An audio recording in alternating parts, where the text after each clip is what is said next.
Ito nga mga kababayan, kilala natin si Congressman Acop bilang isang magaling na congressman, at isa siyang PMA graduate noong 1970, at isa siya sa mga congressman na nag-imbestiga kay Ka Eric at Lorraine Bedoy sa legislative franchise ng SMNI.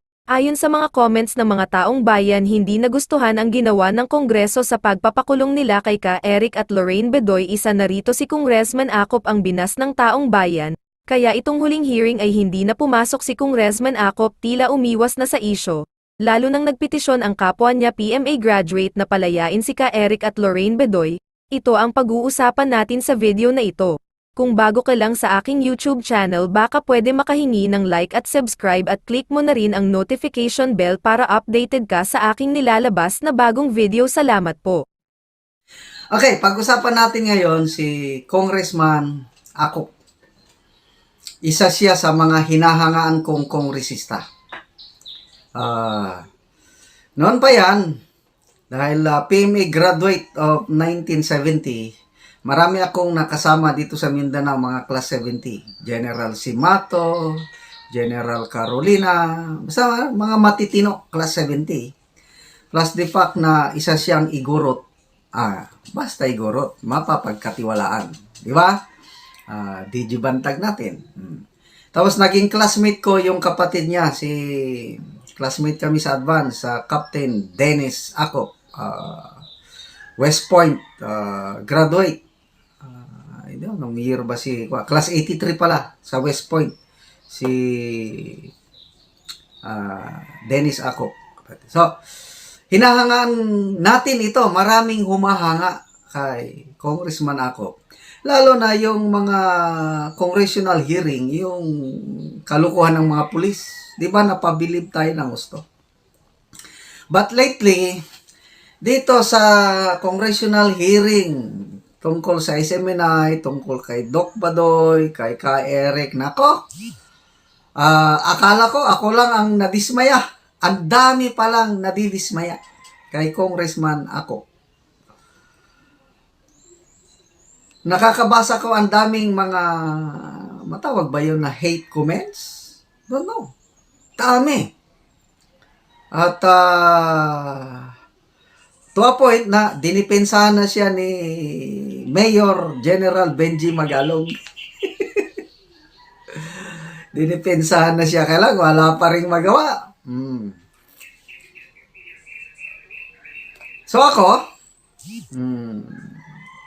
talagang dismayado ako sa actuation ni Congressman Acop dito sa nangyari kay Ka Eric and Doc Badoy. Hindi ko kursunada yon. But, okay. Yung respeto ko nandun pa rin sa kanya. Hindi pa rin nawawala. I don't know sa inyo.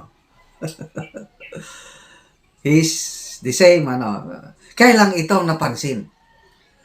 Parang nagbabasa siya ng mga comments at alam nyo, kapansin-pansin itong last hearing sa Kongreso tungkol sa SMNI franchise, wala na siya. Sinadyang mag-absent dahil ayaw niya ng kasi nakikinig yan sa o nakikiramdam, marunong yan. Nakikiramdam sa pulso ng taong bayan.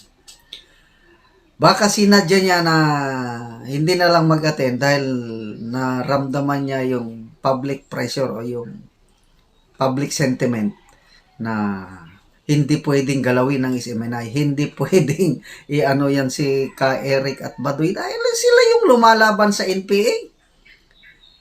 Tapos sila pang imong ikulong? Ano ba kayo?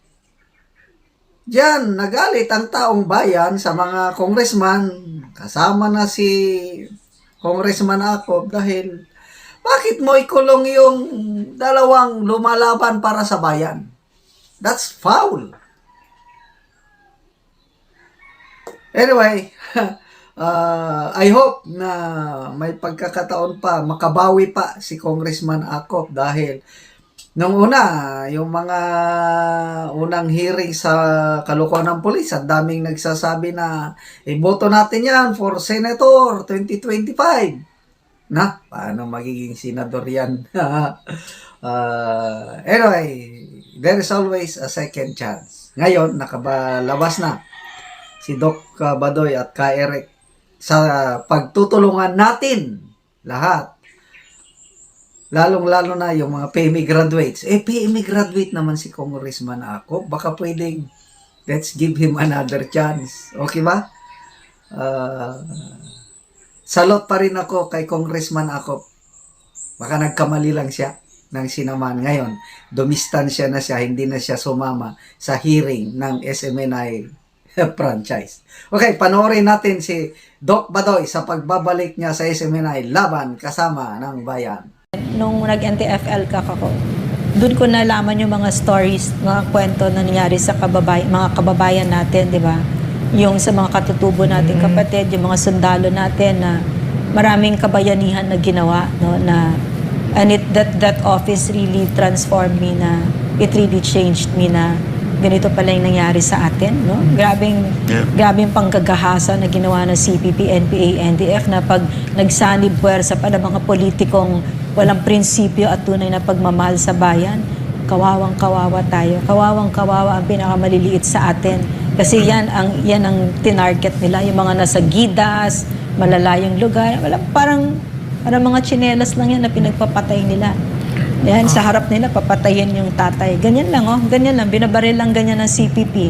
Tapos agad-agad para lang mga tsinelas yung mga anak ng mga IPs, mga kapatid nating katutuban, nagpinagpupulot, tapos dadalhin sa kung saan para may hawak na pang-protesta, dadalhin sa Europa. Hinahanap sila na nababaliw yung mga magulang nila. May mga magulang na namatay, kakahanap ng mga anak nila. Ganyan ang ginawa ng mga yan.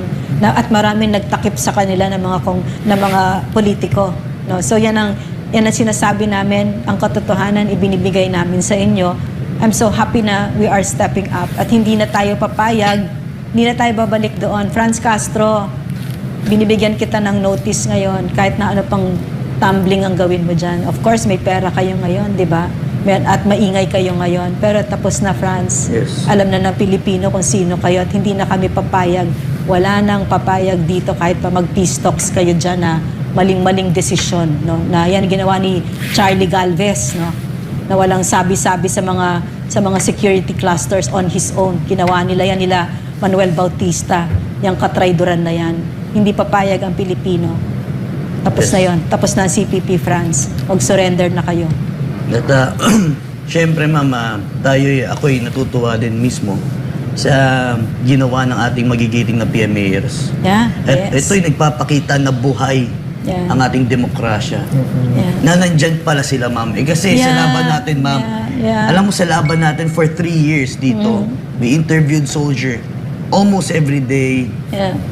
We give importance to their service to our country. Yeah, because it's true. No? It is true, yeah. Very true. Yeah. We do that every single day, five days a week. Tapos, because we thought, ma'am, di ba sa atin, we will continue this fight. Yun din utos sa atin ni Pastor eh. Yeah. We will continue this fight no matter what. We will give everything we got to finish this insurgency problem that is happening. To really finish this. Even the Makabayan Bloc, the three congressistas sitting there. Yun yung ating layunin. Focus tayo doon. And we thought that ito na ang ating this is what we can do eh. Giving information. Yes. Spreading information, di ba? And now we are reaping what we saw before. Yes. See how many party list na napabagsak natin. Question. Angel, pwede ba ito? Kasi malamang 2025, wala na yan sila Franz Castro. Diba? Nasa Carriedo na sila. Pero pwede silang mag-consultant dito sa mga kongresista na walang prinsipyo. Diba? Pwede yan, ma'am. And they Pwede can siyang- still harm us that way. Kumbaga kasi nakita ko yung formula nila eh. Kasi sa UP ganyan. Dati Anak Bayan, LFS, ganyan sila noon, no? Tapos ngayon, pumapasok na sila nandiyan na sila sa Student Council.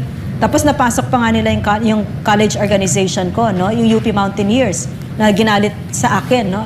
So, at saka marami silang pinasok na ganyan na mga na hindi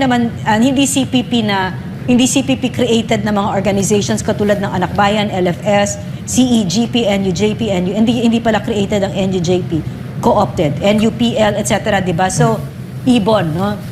Pero dahil nandun sila sa leadership positions, meron silang meron sila pa rin, masasaktan pa rin nila tayo. Di ba katulad, kunyari, for instance, para maliwanag lang, kung bakit maliwanag na ang ilalagay natin sa pwesto ay yung hindi nakikipagkaibigan sa CPP, NPA, NDF. Kasi, tama ba yun, Angel? Pwede silang wala na sa 2025, pero nandyan sila as a consultant, nandyan sila as chief of staff ng... Yes, ma'am. Pwede po silang maging consultant. Kasi hindi lang naman matatapos na porke hindi na silang sa Congress, wala na sila, wala na silang magiging impluensya. Pwede silang ano pa rin, ma'am.